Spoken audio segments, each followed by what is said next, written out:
Hello and welcome to the YYC Soccer Podcast. My name is Jason Kmet and my co-host is Scott Strasser. Hey, Scott. Hey, Jason. How's it going? It's pretty good. I have to admit a bit of anticipation for this upcoming weekend. We have two matches in Calgary, so we should have a bit of soccer to watch, I think. Yeah, it's going to be a busy Saturday for us. Both professional teams are playing at home this weekend. And how about you? How's everything going? I'm good. I'm pretty tired. As mentioned, my wife and I recently had our second baby, and we're definitely not through the stage where you're getting up 2 or 3 times a night. So not sleeping through the night quite yet, but hopefully we'll be doing that sooner rather than later. Sounds good. Let's update for everybody. If you are a new listener to our podcast, Scott, what is the YYC Soccer Podcast all about? So we talk about all levels of soccer in Calgary. We talk a lot about Cavalry FC and the Calgary Wild, the two aforementioned professional teams, but we don't shy away from other Calgary soccer-related topics. This time of year, we talk a lot about the Alberta Premier League, as it's called now, specifically the Calgary-based teams. And we like to highlight Calgarians who are doing cool things in the sport, whether locally or abroad.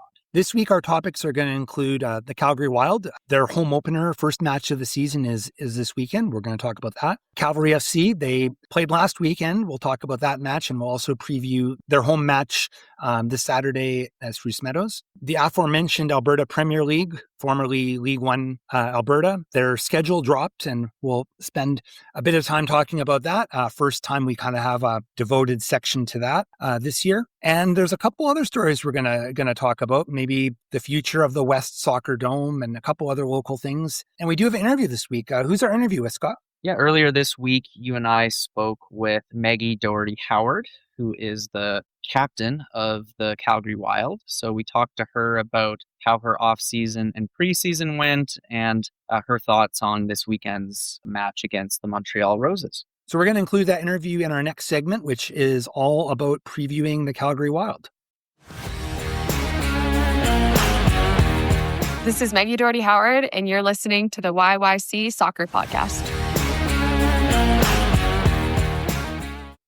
Well, Jason, it feels like it's been a very long time since we've been to McMahon Stadium to watch the Wild. You have been there a lot more recently for a team practice, but I think back to the last time we were there together, and it was at the Wild's final game of the 2025 season. Feels like a very long time ago, and in terms of the Wild's changes in the offseason, a lot has happened, hasn't it? Absolutely. You look at the roster, and there's been, I think, about 5 or 6 changes. The roster it wasn't exactly a complete rebuild. There's some changes made, but I think, obviously I think the change at manager is probably the most notable. The surprise departure of Lydia Bedford and the interim appointment of Sinead McSherry. So big stuff there. So I was at Wild practice. They actually had a couple practices that were open this past week. On Saturday, they had a practice that was open to season ticket holders. And then on Wednesday this week, they had a practice open to the media, and I was able to attend that one. So before we talk about the Wednesday practice, I got a couple things to report from that. At the Saturday practice for season ticket holders, they did a third jersey reveal. Yeah, they revealed the Wild's red kit, which personally, Jason, I think is a home run. I really like how this one looks. So do I. And there have been so many Calgary teams that have used red over the years, which is, all fine. It's really the color, I think, that is representative of Calgary, but, kind of giving it a fresh look and a fresh sort of update. And it really is a good, I'm very impressed with it. I think it's a very good jersey. I think I probably like it the most of the 3 this year. I agree with that. So I guess we can chat then more about the game itself. As mentioned, they're going to be hosting the Montreal Roses. Kickoff is at 5 p.m. at McMahon Stadium. I think it's going to be pretty chilly, Jason. And an opportunity for Sinead McSherry to get her time as interim head coach off on a positive note. And I guess we'll see how the team looks under her stewardship. Yeah, I was at the Wednesday practice and got a chance to watch the players scrimmage a bit, and it's pretty hard to tell from those kind of controlled circumstances, but I kind of expect the team to play in a similar manner to how they played last year under Lydia Bedford. I did notice the formations when they were playing, they were lining up. It was in a 4-3-3, very reminiscent to how they lined up last year. So I don't think that is probably too shocking, but that piece of it, I think, is probably going to be somewhat the same. I wasn't there, so I haven't seen the Wild play or train since the end of 2025, but it is a pretty similar looking team. I think there was a half dozen departures or so, but they have brought in some pretty exciting names. And Jason, one thing you and I wanted to do this episode was speculate what we think the starting 11 will be. So I figure before we run our interview with Meggie Dougherty Howard, we could do that. Sure. I think that's a good idea. Might as well start at the back. What I expect, at least, at keeper, I think Caitlin Talbert is likely the starter. I think they brought her in. She's got lots of experience in Europe and elsewhere, and they're using an import spot for her. Even though she's wearing the 0 jersey, I think she is the number 1 keeper. Yeah, I think it's kind of weird that none of the 3 goalkeepers have the number 1 jersey, but certainly, I think you're right here in suggesting that Caitlin Talbert will probably get the start. In terms of resume, I think she the most decorated of the 3, right? The other 2 being Canadians, Molly Race, and then local product Sarah Kelty-Dilling, who was the only one on the goalkeeping union last year, however, did not, I believe, play a single game. So, yeah, you and I are in agreement that Caitlin Talbert will likely be the replacement for Stephanie Bukovic, who was, of course, the starting goalkeeper in 2025. All right, now let's segue to talk about the back line. Jason, I assume, like they did for pretty much every game last year, the Wild will be fielding a back 4. And looking at the players listed as defenders, probably, basically every one of these players was on the team last year. So will be a pretty similar looking back 4. I'm going to go with Grace Storty at right back, Michaela Moore, and I think Tilly James at center back, and then Michelle Romero at left back. Grace Storty and Michelle Romero at the fullbacks position, I think is for sure. And I definitely think that Michaela Moore is going to be one of the starting center backs, although I don't think it's terribly likely she's going to be playing this week. When I was at training on Wednesday, she wasn't really involved in the scrimmages. She was kind of just lightly jogging around the perimeter of the field. Okay, so in that case, then maybe Talia White and Tilly James will be lining up at center back, though not a lot of experience among the two in that position at the pro level. I don't know. Maybe Michaela Moore will be available. Maybe by Saturday they'll have her back in there. But yeah, like Tilly James is not a natural center back. She did play that position a bit last year, but really the only other natural center back on the roster is Talia White. If you remember last year, Sonia O'Neill also played some center back when she had to, kind of when she was pressed into service. I don't know how likely it is that that's going to happen again. I was actually kind of hoping to ask that question on Wednesday, but it never had the opportunity. But yeah, it's probably going to be Tilly James and Talia White this week at least. And then moving on to the midfield, if we do think that they're going to be playing a 4-3-3, that really limits it because midfield is the position where they have probably the most depth. So there's probably 7 names in front of us here, and it's going to be tough to pick the correct 3. I think that there's 2 that we can pretty much write in pen, and that's Meggie Dougherty Howard and Jackie Stowicki. Yeah, those are definitely my first 2 picks as well. And then looking at the remaining names, I'm going to go with a newcomer for the third midfield spot, that being Ali Hess, who's signed with the Wild after spending last year with the Montreal Roses. So this would be against her former team. Yeah, I think that's quite likely. She was a regular starter in Montreal, and yeah, I would expect that she will take on her former team and be a starter this week. So I think we're in agreement on those 3 as well. And then we're talking about up front. And I guess up front, there are a bunch of names. And one thing we're not clear on exactly is, the health status of Maya Jones. I was trying to see where she was at during this practice session, but I actually wasn't really able to spot her. But I think Jorian Baucom and Callie Johnson are probably pretty likely to be playing up front, I would think for sure. I agree with that. Jorian Baucom probably as the number 9, although that's not the number on her jersey.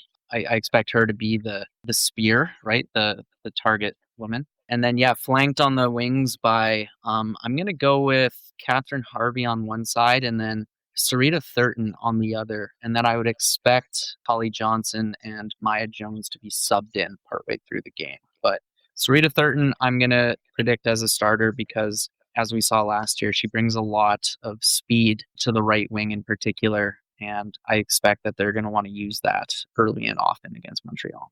Yeah, I think picking her is probably a pretty safe bet. I think I'll go with Balcom, Johnson, and Thurton. That's our projections. It's always fun to try and figure out who the starting 11 could be, but I'm looking forward to this season, and we can actually see what actually plays out. Yeah, it does seem like it's been a long time. I'm really looking forward to going to the match on Saturday. Yeah, me too. And I guess now is a good place to slot in our interview with the team captain, Meggie Dougherty Howard. I'd like to welcome Meggie Dougherty Howard to the podcast. Meggie is captain of the Calgary Wild and is entering her second season with the club as a central midfielder. Meggie, thanks for coming on our podcast. Thanks for having me. So how about we start by asking how your off-season went? It's been pretty short for a lot of players. I'm wondering how you spent it. Did you manage to get back home? Did you take a big break from training or preparations? I'm from Florida, so I always go home in the off season because you can't beat that weather in the winter. So yeah, I headed back after the season ended, and I took a little bit of time off. I had never played on turf as much as I had last year, so my body needed a little bit of a break after a full season playing majority on turf fields. So it was nice just to have a little bit of time to let my body settle down and get into some other workouts that you don't get to do in season. So I did a little bit of that, but then started working back into things. I have a trainer in Tampa at home that I work with, so it's fun just to kind of have a group of athletes to go with and have that good workout environment, a bunch of different sport athletes, baseball, football. So did that, spent some time with my dogs, which we have 3 dogs in Florida. So that's probably the highlight of my off season, honestly. You had the off season, you come back to Calgary to start training, and the camp has started, and then kind of a big story happened. Lydia leaving. Can you talk a little bit about how that all happened? I'm sure it was a bit of a shocking situation, but how it all worked, your thoughts, reactions to all of it? It definitely came as a shock to all of us. Not something anyone really saw coming whatsoever. So yeah, we were just basically told as the group before training one day. And honestly, looking back now, it feels like it's been ages since that happened. We've had such a long preseason. So yeah, obviously it puts a little bump in the road in terms of like our preparation and, having to maybe adjust things after her departure. But I'm really proud of the group, how we've come together to deal with this. We have a really strong, supportive staff across the board. So everyone has stepped in and filled those roles. Sinead taking over as interim head coach, I think has done a good job of kind of steadying the ship and just, being that anchor during a time of uncertainty. But, changes and head coaches happen. It's part of like this job. And so most of us on the team have dealt with something like this before. So it wasn't a new situation necessarily to find ourselves in. The timing, tough because you're in preseason when you're trying to build and, set standards and set goals for the season. But at the same time, it's also, still preseason. So a good time in that sense where like the season's not going on. We have time to, get together and kind of set our own goals as players and what we want this period to look like while we're still in a transition period, and take some accountability ourselves in that regard. We had Sinead on the podcast not too long ago, and we kind of asked her the same question about what was it like when this news broke for the first time, and she did mention that you called a players meeting, kind of a private gathering in the locker room. I assume you obviously don't need to share with us what was said in that meeting, but what is it like in that moment, and what was it like to kind of lead that as the team captain? Yeah, I think when something like that happens, it's like shocking and you can't kind of get on with business as usual. You have to acknowledge those feelings and that moment. So that's really what that getting the group together in the locker room was, just to have space for us to, get together as just a player group. It's such an intimate environment, and having like this team setting, we are a whole big staff, including, the technical staff, but at the end of the day, like we're the ones on the field together. So making sure that we're connected and we have, a strong foundation is really important. So yeah, it was just a moment to acknowledge that, something crazy had just happened, but we still wanted to go out and have a good training session, which we did. And then, we figured out the next steps as they've come along. So now that Sinead's in charge, like, can you really identify any kind of differences or, for that matter, similarities to how things were before Lydia left? Yeah, I think Sinead brings a level of calm to the group, which I think players appreciate, and belief. She creates a really good environment and culture, and I think players feel trusted by her. She wants us to trust ourselves, so that's really nice to have within the environment. And I think we're just still continuing as we did at the start of the preseason to push our standards. I think the group came in with a lot like refreshed for sure. And I think where we're at this preseason is definitely miles ahead of where we were last year. So in that regard, it stayed the same since Lydia left. I think we're still pushing and driving that intensity every day. And hopefully, when we start playing games, that will be noticeable to fans. The preseason tour to the UK, how did that go? And how did that help with like team building, as well as chemistry on the pitch? Yeah, it was a really cool experience for us to be able to travel to England for preseason. We were able to play 2 matches when we were there. One, unfortunately, got canceled, but it's always great to be able to see some new opponents. We have played teams locally in Calgary, but just to be able to go out there and play other professional women's teams, just provides a good level of competition for us to be challenged and, also face a different style. They have a different playing style over there. So tactically, we had to adjust, and that was a good opportunity for us to grow in that regard. And I think from just a team chemistry standpoint too, obviously when you're spending so much time together in a new, unique place is really cool because you get to experience new experiences with your teammates and get to do some fun things that you don't get to do every day. So it definitely was great for that, and also just broke up the monotony of a long preseason here. So yeah, it was really positive. Excellent. Could you say why the game was canceled, or was that?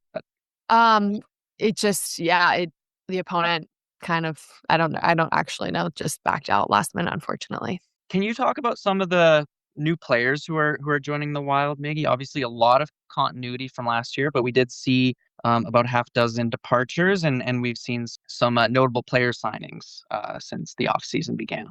Yeah, I think it's always like super exciting to get new players within the group and see how they start to mesh with the team. And I think all of them have really fit in seamlessly, which I think is a testament to their character and also a testament to the environment that our team has worked really hard to create, that players feel comfortable and feel like they can come in and be themselves right away. So I think they've all had really positive impacts, like within the locker room and building those relationships, and just off the field too. We have players coming in who have a lot of experience, like some Ali Hess and Maya Jones, who have, had a lot of time playing at high levels. So just having players who know what that standard looks like and want to drive the team forward is really helpful. And then, we have a new look to our goalkeeper union too, which is exciting. 2 fresh faces there, and, just seeing how they've navigated, that goalkeeper union, as we call it, has been great. I think they lean on each other, and there's that competition there too, which is good for the whole group to have that. Are there any particular opponents or matches this season that you're looking forward to in particular, and why? Yeah, I think first off, home opener for sure. Just being able to get the season started. It feels like we haven't played at McMahon in ages. So I know I personally am just so excited for Saturday. We all are. We've worked really hard this preseason, and it's been a really long preseason to so actually be able to go into a match that counts for something is really exciting. I think the other matches I'm looking forward to is just against Toronto.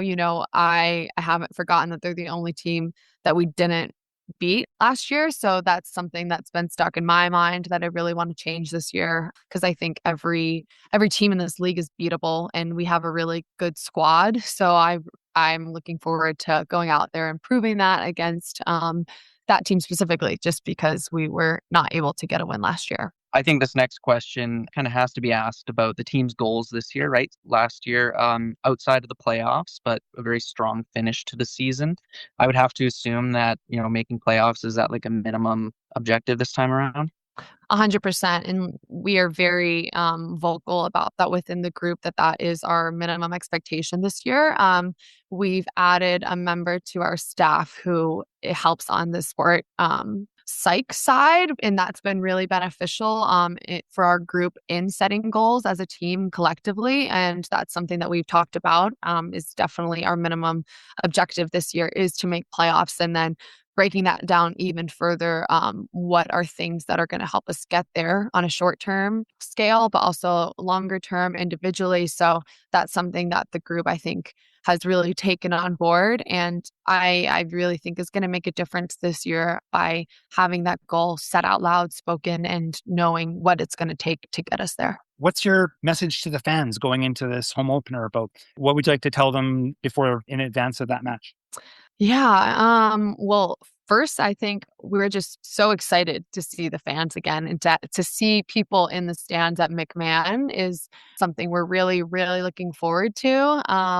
I think after having now played in every stadium in the NSL, our fans are hands down the best. We can hear you on the field every time. You're so loud, and it really makes such a difference. So please continue to come show up for us. Be loud, and I think you're going to see a reinvigorated Calgary Wild this year. And I think we're working really hard to build on the foundation that we had last year, but also knowing that where we were last year isn't where we want to be. So I think you're going to see some more exciting football on the field. And we're just thrilled to see you. And I know for me personally, being able to interact with the fans after the game is one of my highlights of every game day. So just being able to have those relationships and meet you face to face is something I know we're all looking forward to. Thanks again, Meggie, for answering our questions today, and best of luck this weekend. We'll be watching. Thanks so much. And before we wrap up our Wild segment, I wanted to wish congratulations to Bruce Cullen. He was the winner of our draw for 4 tickets to the Wild match this weekend. So congratulations to Bruce. I hope you enjoy the match. Congrats to him. Hi, I'm Eric Kobza. Welcome to the YYC Soccer Podcast. So now we'll talk about Cavalry FC. They have a home match this weekend, same day, Saturday afternoon. But before we talk about that game, Jason, let's quickly recap last weekend's battle with Forge, a game that Tommy Wheeldon Jr. predicted in the pregame press conference would be stingy. Both of these teams coming in with perfect 2-0 records, and Forge having had not conceded a goal yet this season. I think Tommy Wheeldon Jr. was quite accurate in his prediction. Yeah, we had a 0-0 draw. There was a bit of excitement in this match. A Forge player got a second yellow and was sent off, and Cavalry had about a half an hour where they had the man advantage. But despite a lot of pressure, it just never happened. They just couldn't quite get into the back of the net. Yeah, it was, is it Rezart Rama, the fullback for Forge? 2 yellows. So it was Rama. I just couldn't remember the first name. I know I just don't know how it's pronounced, if it's Rezart or Rezart. But yeah, he's a good player, but sent off in this one. Regardless, Cavalry couldn't capitalize with the man advantage. Personally, I thought Forge had the better chances in this game, but Cavalry definitely were in it. But yeah, very much a coaching chess match, I think. If you're not a Puritan, a lover of defensive tactics, I think this game was not for you. If you're someone who enjoys attacking football, it was definitely lacking in that department. The Cavalry and Forge are at the top of the table. They've got 7 points. And, I think the comment that Tommy Wheeldon Jr. made after the match was that, we'll take our point and move on. And I think that's probably a reasonable way of looking at it. Scott, if I said to you at the beginning of the year, Cavalry would go to Hamilton twice and they got 2 points, like 2 draws, would you take that? I'd probably take that. Oh, I don't know. I don't think that's going to be good enough this season. I think Cavalry is going to want to get at least 4 points from their 2 trips to Hamilton. Well, they got 1 point anyway. So I think it's, not too disappointing a result overall. And yeah, now we're on to this week, Spruce Meadows, Saturday afternoon. Yeah, they'll be facing the newly rebranded Inter Toronto, formerly York United, and formerly York 9 FC before that. Inter Toronto also coming into this unbeaten, although they've only played 2 games so far. They have 1 win and 1 draw. Yeah, I haven't seen much of Inter Toronto yet this season. Just 2 games for them, 1 win and 1 draw. They've played Halifax and Vancouver. They drew Halifax 2-2 and then got the 1-0 win over Vancouver. Can't say I know much about how their play has looked, but same head coach as last year, former Cavalry player Mauro Eustachio, and then Inter Toronto are a team that Cavalry has had some success against in the previous years, but when they were York, Jason, they were a team that you and I mentioned a lot, often got under Cavalry's skin, it seemed. Yeah, I think that's been a pretty consistent theme, and there's no reason to think that's going to be different this time. Even though they've made some changes, of course, there's definitely some continuity there, so I wouldn't be surprised to see more of that sort of stuff happening for sure. But yeah, it'll be a good test for Cavalry, and it's an opportunity to go unbeaten in April, isn't it? Because as we've talked about so many times in the past, Cavalry has, before this year, never won a competitive game in April, and it would be pretty funny if they win 3 of 4 April games this year and draw the other one and go unbeaten in a month that has been so unkind to them in years previous. Yeah, that would be precedent setting for sure. Hi, I'm Avril Jameson, and you're listening to the YYC Soccer Podcast. Okay, Scott, let's talk about the Alberta Premier League. I think this is the first time this year we've had a devoted segment to it, but it's kind of that time, isn't it? We have a new schedule and matches coming up pretty quick. Yeah, May 1st will be the opening night for the Alberta Premier League, formerly League One Alberta. That's a Friday evening, and we're going to see on the women's side, we'll have Wild FC U21 taking on Villains at the Calgary Soccer Center at 3:30 p.m. And we're also going to see on the men's side, Cavalry's reserve squad taking on Villains at 6 p.m. over at SAIT. So those are the games in Calgary on Friday. And then some of the other Calgary teams are playing as well. However, up in, I guess, St. Albert or Edmonton, Cal's United Women will be taking on the St. Albert Impact. And also on the women's side, the Calgary Rangers will be facing BTB. We're still waiting to get announcements for player signings for most of the Calgary clubs, but the Blizzard have been announcing a name a day on the women's and men's side. So we do have some of their names, and they're really pretty familiar names for the most part. Yeah, on the men's side, we see Moel Gandor is back. Plenzik brothers, being Marco and Joey, James Greco-Taylor, Solomon Aria, William Omariania. So once again, a very unsurprising University of Calgary Dinos connection. And same on the women's side. Yeah, and on the women's side, a lot of familiar names, as we said, McKenna Walker, Bryn Mortensen, Erica Misko, Aislinn Phillips, Sophia DeGiacomo, Julia Kittleson, and the veteran Rihanna Morani. Isn't that Dr. Rihanna Morani? Correct. It is Dr. Rihanna Morani. And I'm sure by the time we get to next week's episode, we'll have a whole bunch more players signings to talk about and banter about. And also the other thing, Scott, we're going to, in the not too distant future, have to talk about the Blizzard's big match against CF Montreal. Yes, the opening round of the 2026 TELUS Canadian Championship is going to be on May 6th. 7:30 p.m. Eastern Standard Time, so 5:30 p.m. Calgary time. That game it's going to be a huge opportunity for Blizzard. Hey, it's taking place at Stade Saputo in Montreal, and it's a historic moment for the last year's League One Alberta champions. For sure. I'm looking forward to that. I think it's going to be really cool.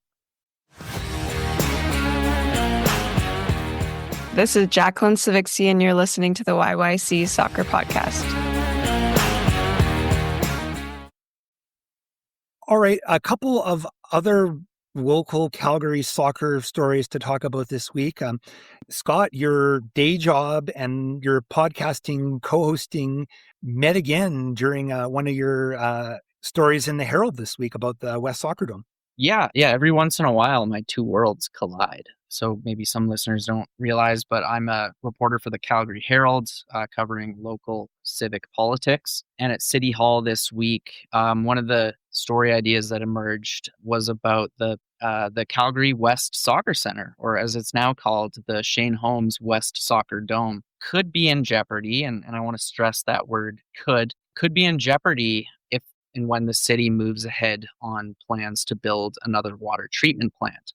Which is part of its plan to bolster its water system. Jason, anyone in Calgary listening to our podcast probably knows that Calgary has had some water-related infrastructure woes in recent years. And one thing the city wants to do is add more capacity and redundancy to its water system. So it does want to build a water treatment plant. It wants to build that plant right next to one of the city's existing treatment plants, which is right next to the Bears Paw Reservoir. And, the Shane Holmes West Dome is quite close to the city's preferred location. Yeah, I'm not close to this issue at all in regards to, what's happening, the details of what's happening with these water infrastructure projects and what needs to stay and go. But yeah, I think this is definitely casting a shroud of uncertainty on that location. I guess the dome could be movable in theory, but that would be a bit of a blow if needed to figure out a new place for this to go, for the dome to go. And what about the field? And yeah, it could get really complicated and not great for the soccer community overall. No, of course not. Because as we've talked about on this podcast before, there is a shortage of indoor playing fields in Calgary, and CMSA, the Calgary Minor Soccer Association in particular, has really sounded the alarm about that. And we did see two new bubble facilities open last year. There's the Villains Dome and then the new dome at the Calgary Soccer Center. But, if they open two and then lose one, it's unfortunate. And it probably wouldn't be a permanent decommissioning. It would be a relocation. But what I would say is that doesn't seem like it's imminent. The statement from CMSA suggested they are still in talks with the city, and they do hope to stay at their current location. Shane Holmes West Dome, I believe, is operated by CMSA, and they want to provide more clarity on the matter later this year, before the end of 2026. So I don't think there's worry that the rug is going to be pulled out from the soccer community in the immediate future, but I think this is something that it's important to get out into the public because this very well could happen. For sure. So it'll be a story that we'll be paying attention to with interest to see what happens. Now, Jason, since we are speaking of CMSA, I guess we could segue to just kind of mention that the outdoor season is starting. CMSA actually sent a press release out this week. Pretty crazy amount of teams in Calgary this year. And 1,088 teams on 31 clubs. Which is crazy. Wild. I don't know how many there were back when I was playing, 14 years ago, but it certainly wasn't that many. Yeah. Well, it's like we talked about needing more infrastructure. The soccer is definitely a burgeoning sport in this town, and this is more evidence that to back that up. Yeah, and it's likely gonna only go up in terms of registrations next year if you consider there will probably be a lot of interest in the World Cup happening on home soil. For sure. Thank you for listening to the YYC Soccer Podcast. You can have this podcast downloaded to your device as soon as it becomes available by subscribing on Apple Podcasts, Spotify, or other platforms. Check out our website at yycsoccer.com. You can look through our episode archive or find other ways to listen, including our YouTube channel. We also have links to buy my book, Here Come the Cavalry, which is all about the history of professional soccer in Calgary. You can leave a question or comment in the Contact Us section of our website. You can also interact with us on Twitter, Instagram, or Blue Sky, where our username is @YYCSoccer403. Thanks for listening.